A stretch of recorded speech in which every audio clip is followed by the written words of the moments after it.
کوکمون دو سول دو در برای ترک دو هستیم. سیم اول برابر با سی در توی کوک شده.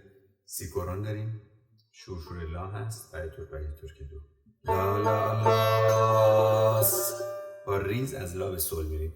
لاس دو لا به سی ریز میده. لاس دو دوم میاد روی ره میگیم ره دو ره دو.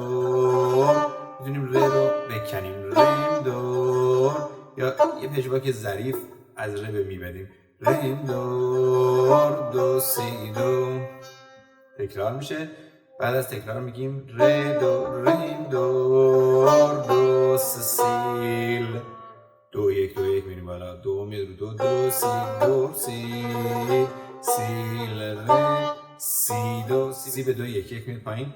ره دو ره دو دو سیل دو سیل دو سیل سیل. انگشت دوم میاد روی می. همش در سیم زرد هستیم.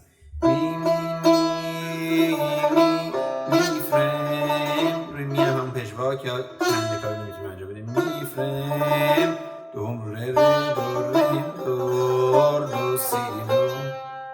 تکرار میشه. بعد از اون دوباره دو تا بخش اول تکرار خواهد شد.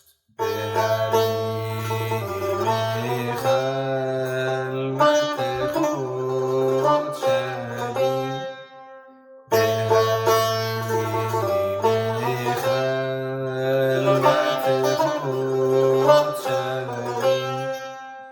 چه شود نهفته به خانیم.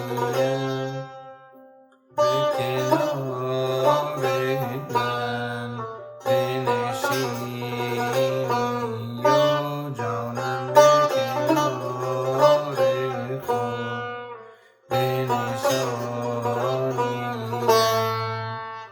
من اگرچه پیرم و ناتوان.